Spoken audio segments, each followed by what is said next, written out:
The galaxy had seen many warships in its long history. Some were fast, some were beautiful, some were so big they could block out a sun. But when the first human-heavy warship appeared in the space docks of Earth, the galaxy laughed. It was not a graceful ship like the Elvari cruisers. It was not sleek like the Varan stealth frigates. It looked like a pile of metal junk glued together by a drunk engineer. Its armor plates were mismatched, some silver, some black, some rusty brown. The engines looked old and uneven. Parts of the ship even had scorch marks, as if it had already been in a losing battle before it was finished. And the shape was like a crooked arrow that had been bent in the middle. Alien news channels broadcast the image across star systems. Commentators joked about how primitive humans still were. One famous Kalthari war analyst laughed so hard he almost fell from his seat. "If this is Earth's answer to galactic warfare," he said, "then they should surrender now and save us all the trouble." In markets and space stations, aliens mocked it openly. Children played games pretending to shoot at a cardboard copy of the trash ship on the galactic net. Memes spread faster than light, calling it Earth's floating scrap and the flying dumpster. But the humans said nothing. No angry statements, no counterattacks online. No proud explanations when alien journalists asked for comment. The human fleet commander only replied with a calm voice, "It's not ready yet," and nothing more. This silence made some curious, others nervous. Why would humans build such an ugly thing and then refuse to defend it with words? Why would they keep saying it's not ready when it was clearly complete? In a dim-lit chamber on Zorith Prime, the Alien Council of Trade laughed while discussing the ship. "It cannot even fly straight with that design." One said it will fall apart before it reaches the next system, said another. And they all agreed there was no reason to worry about humans, but far away in the dark reaches of space. One scout ship from the Grath Syndicate was sent to investigate. Its captain, a lean and cruel alien named Koroth, thought it would be an easy mission. "We will take pictures, make jokes, and return," he told his crew. The scout ship approached Earth quietly, its stealth systems active, sliding closer and closer to the human docks. The moment Koroth's sensors locked onto the human warship, his systems flickered. A strange static appeared on every screen.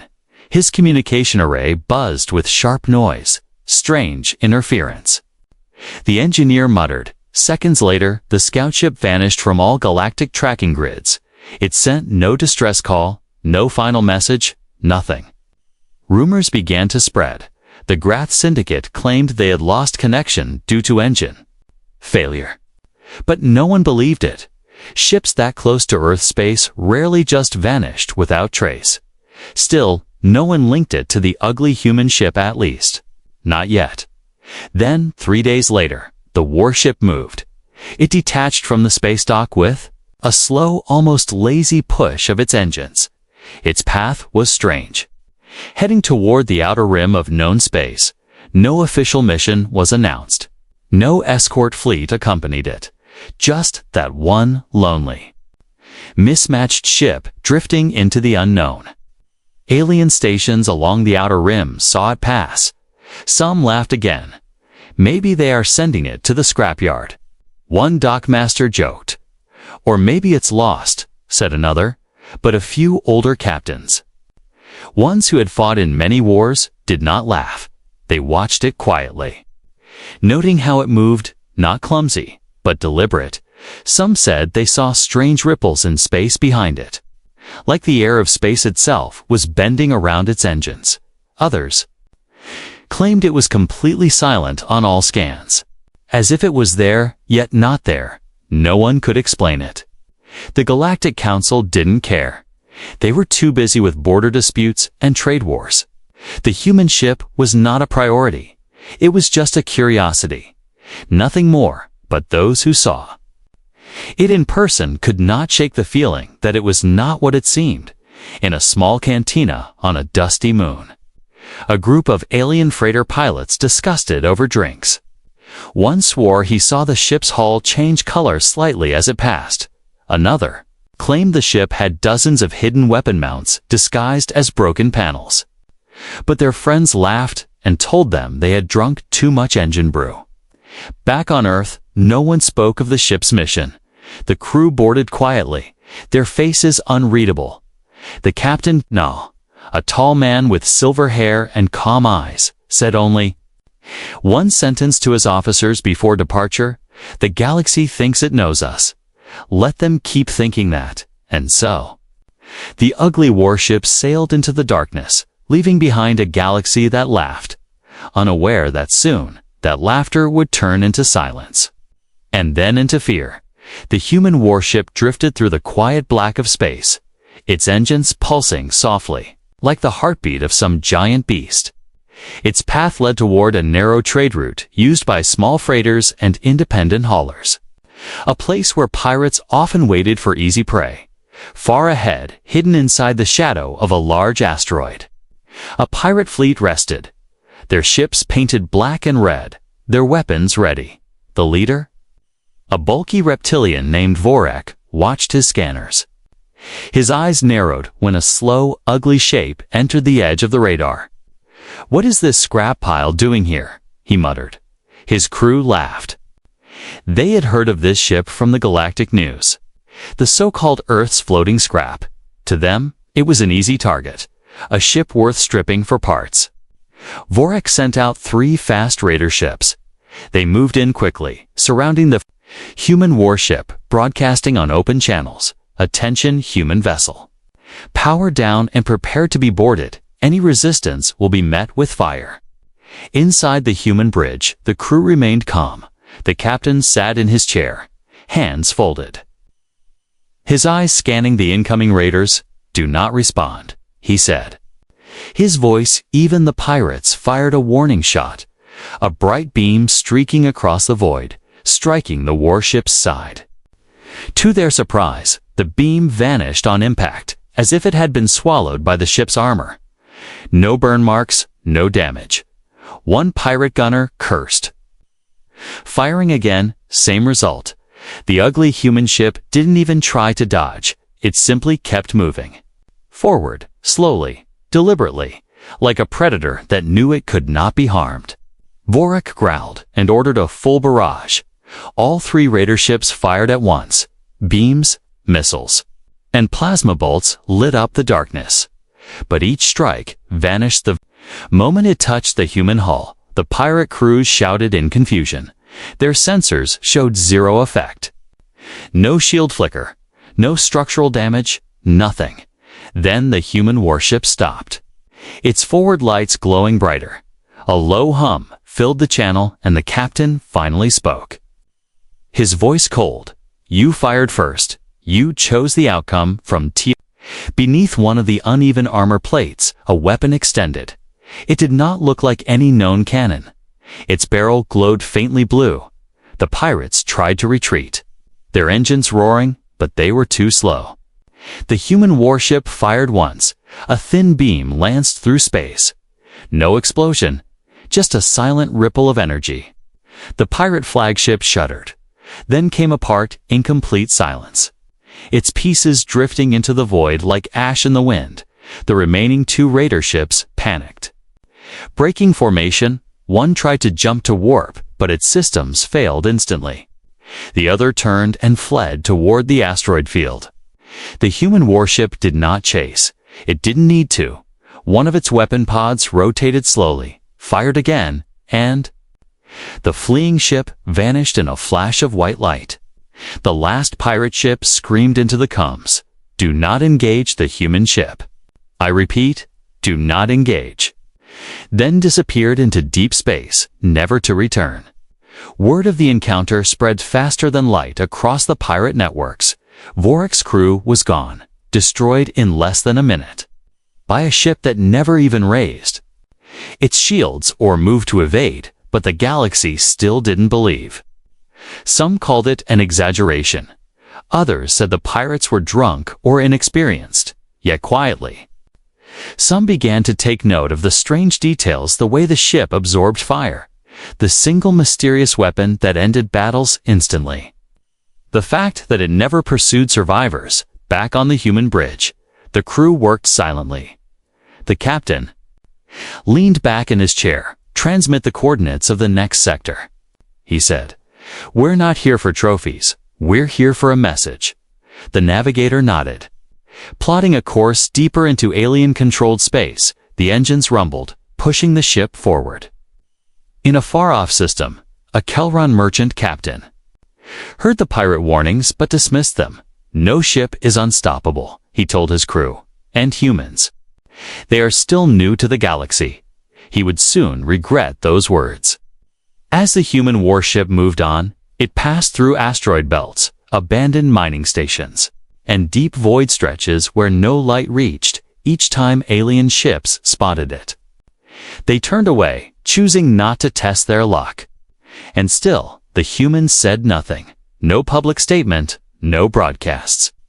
Just the silent journey of a warship the galaxy had once mocked. A warship now leaving a trail of fear behind it. What none of them knew was that the pirates were only the first test. The galaxy's stronger fleets had already begun to prepare their own traps. Fleets much larger, much better armed, determined to prove the human ship was nothing but a lucky trick, but the captain of the human warship welcomed it. In his mind, the more that came, the stronger the message would be. And the message was simple: Earth would not be underestimated again. The engines roared quietly in the void, the ship's mismatched plates catching the distant light of far-off stars, and somewhere deep within its hull, something alive stirred, waiting for the next fight. The news of the pirate fleet's destruction traveled fast, faster than trade routes, faster than official reports. It spread in whispers through dockyards, in coded messages between captains. And in the dark corners of space where smugglers met, some claimed they saw the human ship swallow energy weapons like water into sand. Others swore it could turn enemy ships inside out without even touching them. No two stories were exactly the same, but all of them ended with the same warning: do not fight it. The Galactic Council still ignored the reports. To them, pirates were always losing battles somewhere. They saw no reason to take the humans seriously. After all, the ship was still slow, still ugly, still unmatched by any real navy, or so they thought. But in the smaller systems, the mood had changed. Merchant fleets began plotting new courses to avoid the sectors where the human warship had last been seen. Insurance prices for ships traveling near human territory went up overnight. Bounty hunters refused to take contracts involving human patrol zones on the outer rim mining colonies. Alien workers traded rumors over weak cups of synth coffee. One miner swore his cousin's freighter had passed within scanning range of the human ship, and all the ship's systems went dark until it left. Another told a story of a scavenger who approached it in a tiny shuttle, only for the shuttle to vanish without leaving debris. Every story made the warship sound bigger, stronger, more dangerous, even if the truth was smaller.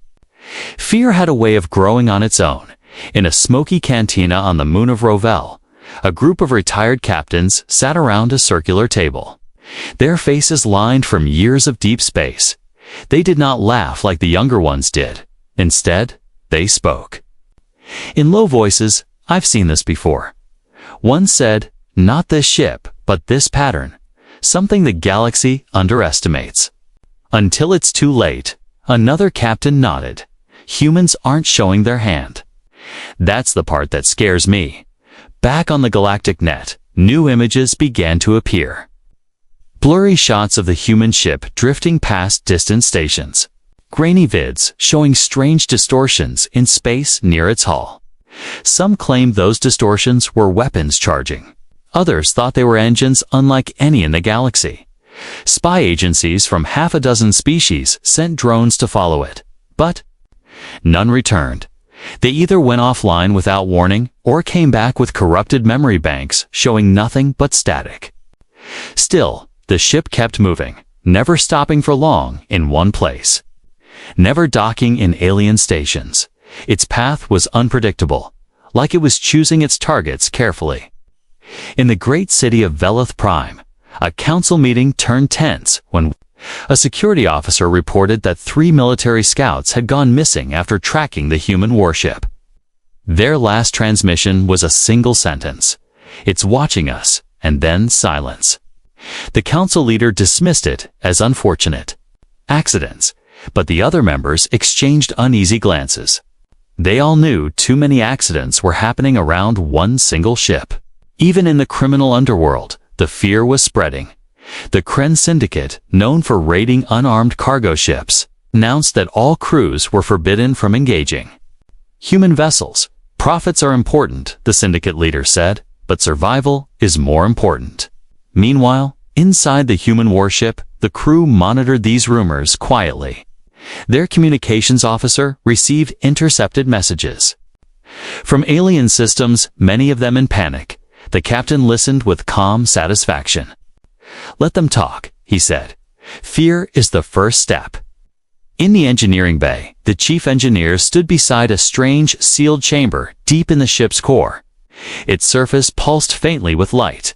Inside was something none of the crew spoke about openly, something that wasn't entirely machine, something that hummed when it sensed danger.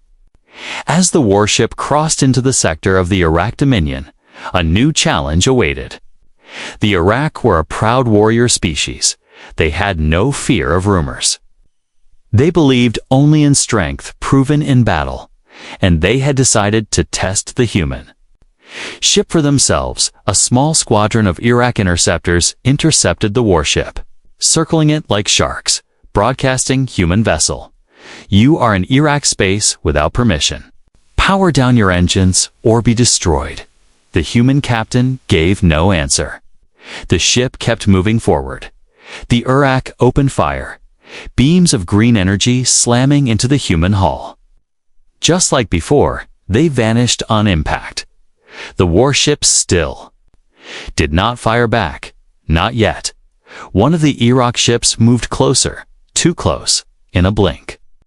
A hidden weapon port opened on the human ship's side. A thin, needle-like beam shot out. The Iraq ship split into 2 clean halves. Drifting apart silently, the remaining Iraq pilots cursed and turned away, their leader sending a short message. "To all military channels in the sector, the rumors are true." By the time the human ship left Iraq space, the galaxy's laughter had almost stopped.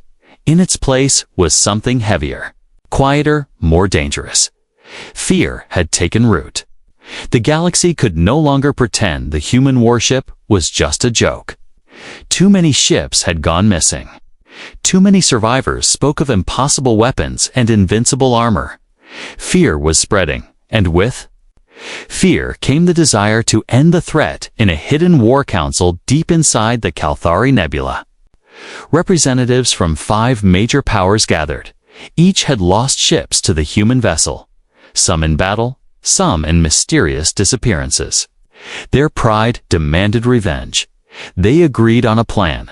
They would lure the warship into a trap it could not escape. A combined fleet of over 30 heavily armed warships would hide inside the Alcaraz asteroid field, a twisting maze of massive rocks and debris.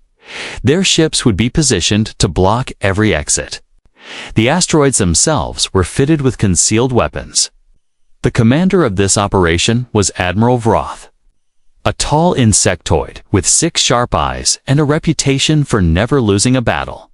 "We will crush the human toy," he declared to his officers, "and send the pieces back to Earth." For days, the trap was prepared. Fake distress signals were sent from deep inside the asteroid field, designed to make it look like an unarmed civilian convoy was under attack. Human ships had a reputation for responding to such calls. Vroth was certain this one would too, and he was right. The human warship entered the Alcaraz sector slowly, scanning the space ahead, its mismatched armor catching the pale light of the nearby star. On the bridge, the human captain watched the distress beacon flicker on the screen. The first officer frowned. "It's too perfect, sir.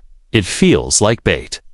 But the captain only replied, "Then let's see who said it," and ordered the ship forward as the warship entered the asteroid field. Dozens of alien ships powered up their weapons, hidden among the spinning rocks. Their targeting systems locked onto the human vessel. Vroth's voice boomed across the fleet channel. "All ships, prepare to fire on my mark." He waited until the human vessel was deep inside, surrounded on all sides, then shouted, "Fire!" Beams, missiles, and plasma torpedoes filled the void. The asteroids shook from the force of the combined attack. Explosions lit up the darkness. It was the kind of firepower that could destroy a small moon. When the smoke and debris cleared, the human ship was still there, untouched. Its hull shimmered for a moment, as if absorbing the energy, then went dark again. Some alien captains hesitated. Others shouted in disbelief. Vroth snarled, "Fire again. Do not stop until it's gone." But as they prepared another volley, the human ship moved. Its engines roared to life. Faster than anyone thought possible, it weaved between the asteroids like a predator through tall grass. Hidden panels on its sides opened, revealing weapons no one had seen before. A series of thin white beams shot out, each hitting a target with deadly precision. Alien warships exploded silently, breaking apart in perfect halves, as if cut by an invisible blade. Then, something even stranger happened. The asteroids themselves began to shift. Moving as if pulled by invisible hands, they slammed into alien ships, crushing hulls, tearing apart fleets that had no time to react.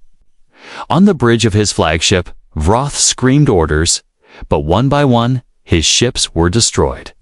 The human vessel never stayed still. Always moving, always firing. It's ugly. Armor glinting with flashes of enemy fire that never left a mark. Within minutes, the trap had turned into a massacre. Finally, only Vroth's flagship remained, its hull burning, systems failing. The human ship stopped in front of it, weapons aimed but silent. The captain's voice came through on an open channel. Calm and cold. "You wanted us here, Admiral. Now you have us." Vroth's crew waited for the killing blow. But it never came. Instead, the human ship turned away, leaving the flagship adrift among the ruins. As it left the asteroid field, the captain gave a simple order. Transmit a single message to all channels. Don't try again. The survivors would carry that warning to every corner of the galaxy, and somewhere deep in the warships. Core, inside the sealed chamber that no one spoke about. The living power within pulsed brighter, as if it had enjoyed the fight. The ambush at the Alcaraz asteroid field had left the galaxy shaken. Entire fleets had been reduced to drifting metal in minutes. The alien powers who had mocked the human ship now spoke of it in private. Their voices low, their eyes wary. But there was one survivor who did not vanish into hiding. An officer from Admiral Vroth's flagship, a scaled alien named Thuric. He was found drifting in an escape pod days later by a neutral merchant convoy. His body bruised, his mind restless. When questioned by the convoy captain, Thuric refused.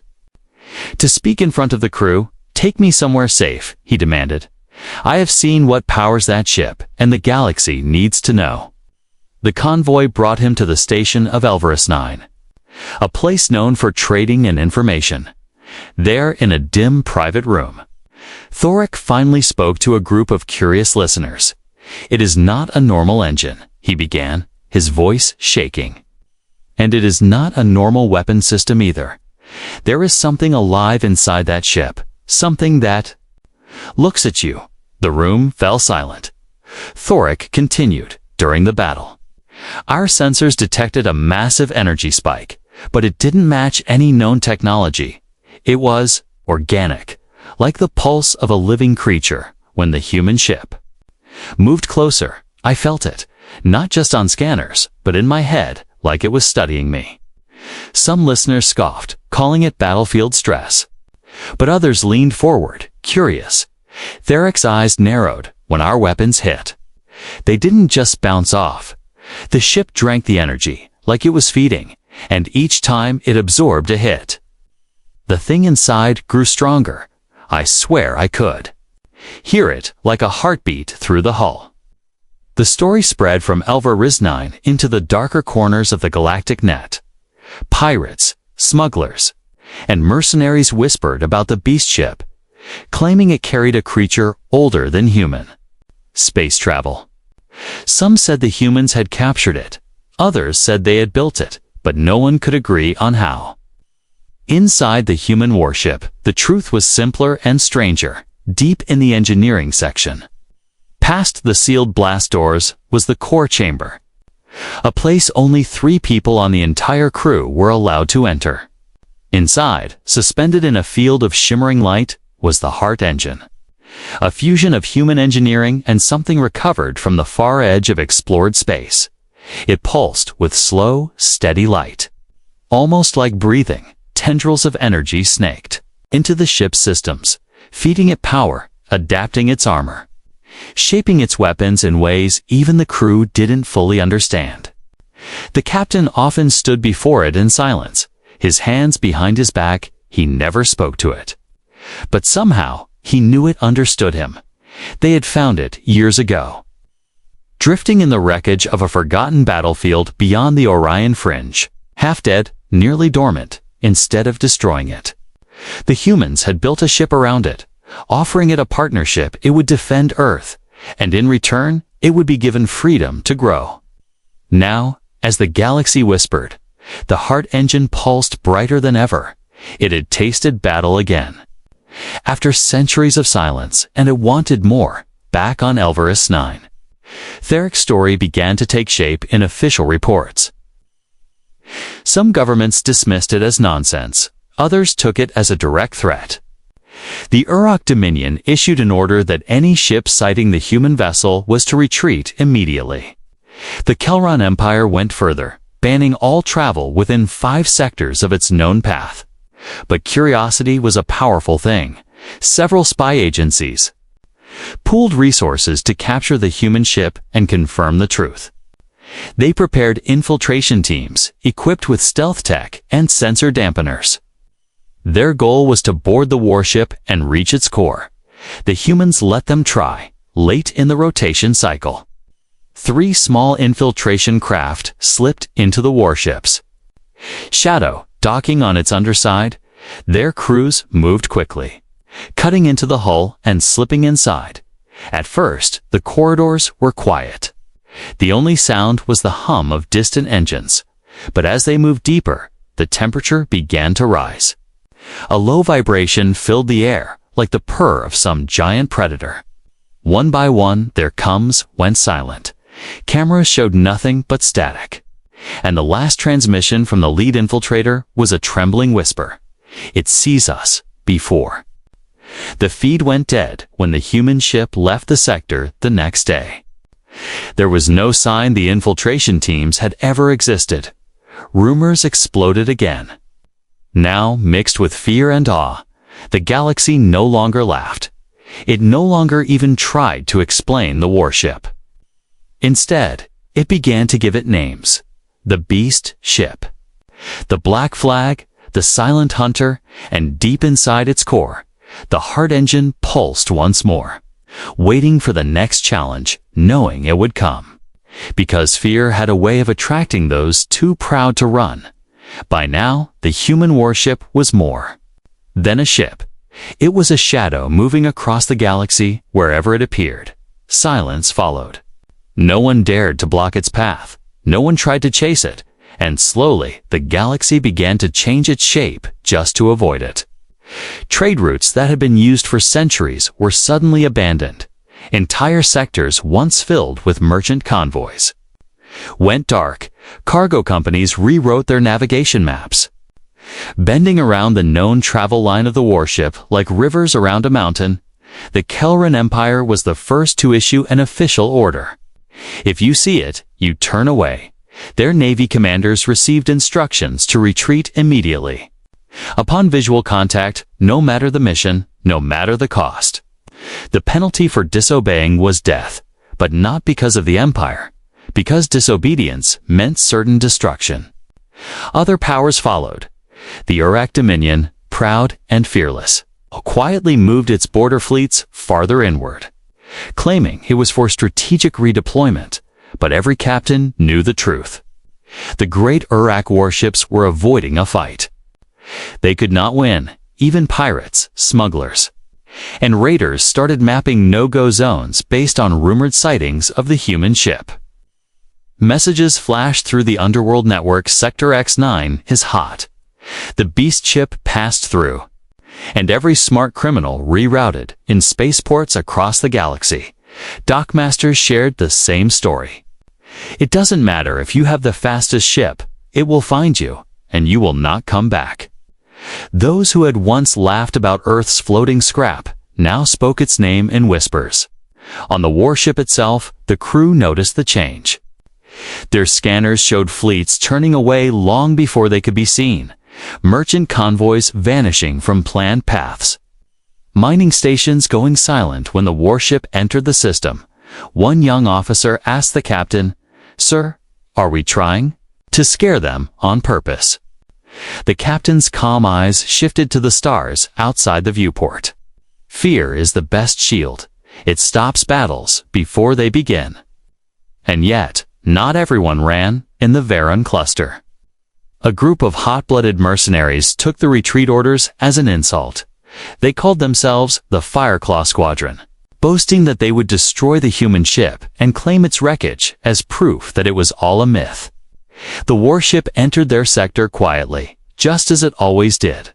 The Fireclaw Squadron closed in, their leader broadcasting openly, "Human ship, your luck ends today." The human captain didn't answer. The ship didn't speed up or slow down. It just kept moving.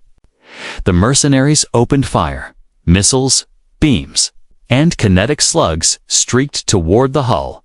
Each one vanished without effect, absorbed like drops into deep water. Then the human ship fired once, a single bright beam slicing through the leaders. Vessel, it split clean in two, the halves drifting apart without an explosion. The rest of the Fireclaw Squadron scattered instantly. No one dared to take the leader's place when the battle report reached the Varan cluster. The mercenaries? Guild erased all contracts involving the human ship. They did not explain why. They didn't have to. Weeks passed. And the galaxy began to treat the warship like a moving storm. Watching its position, avoiding its path, fleets moved quietly to safer space.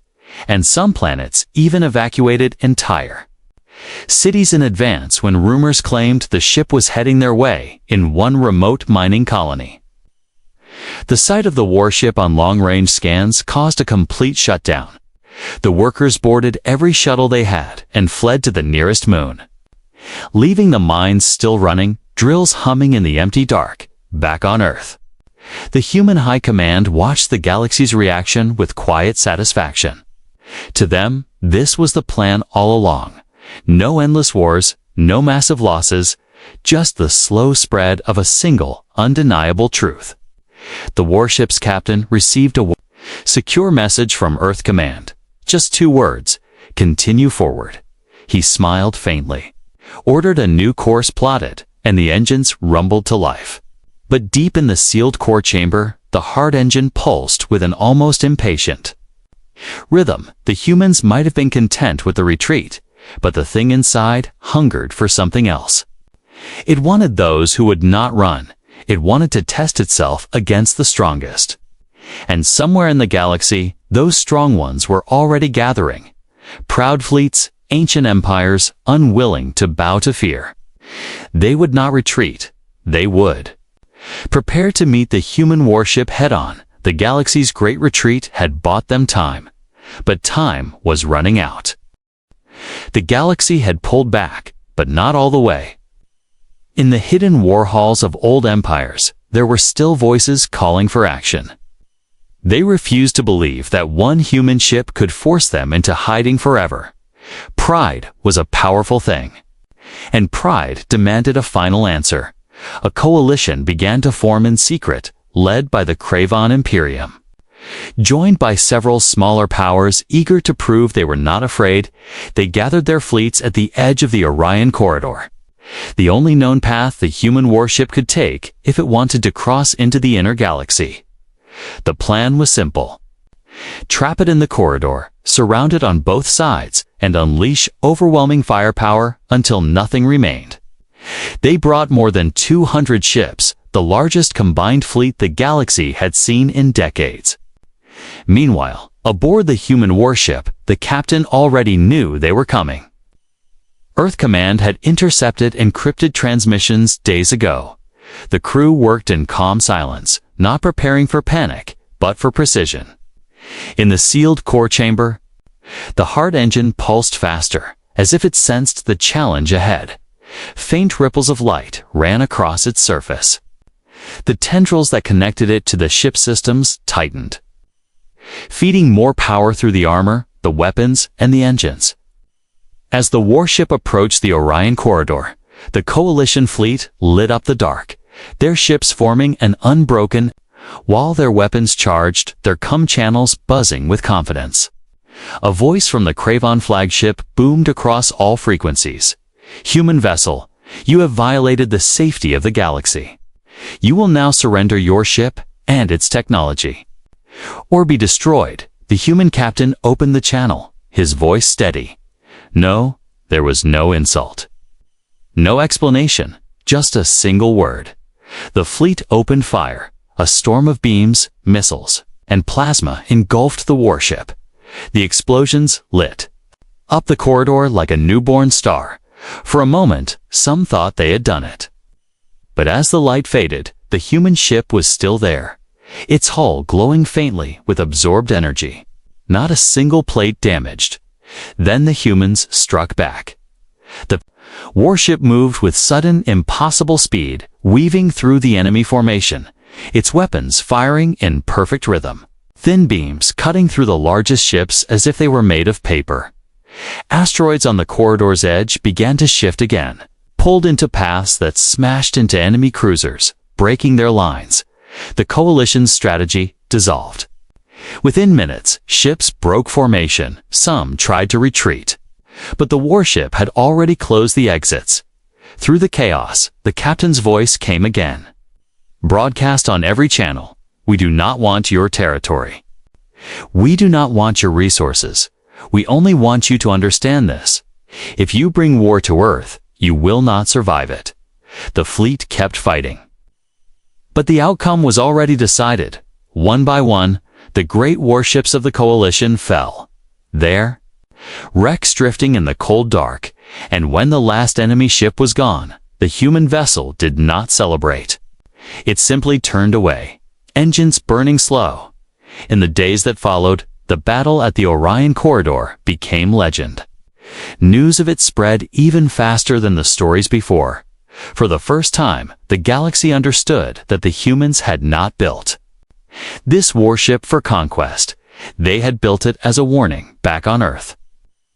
The High Command reviewed the reports. Their plan had worked. The galaxy would think twice before challenging them again. But deep in the core chamber, the heart engine pulsed slowly. Not in victory, but in waiting. It knew the galaxy would not stay silent forever. And when the next threat came, it would be ready, in the outer colonies. Alien captains now taught their crews a simple rule. If you see the human ship, you turn away. Children on distant worlds grew up with stories of the beast ship. Some feared it, others dreamed of seeing it. But all knew the truth. It was not to be touched. The human captain stood on the bridge, watching the stars slide past, his hands clasped behind his back. "Where to next, sir?" his first officer asked. The captain smiled faintly. "Anywhere we choose," and so the ship moved on. Not as a conqueror, but as a silent sentinel, drifting through the galaxy, carrying both the pride of Earth and the quiet threat that no one dared to test again.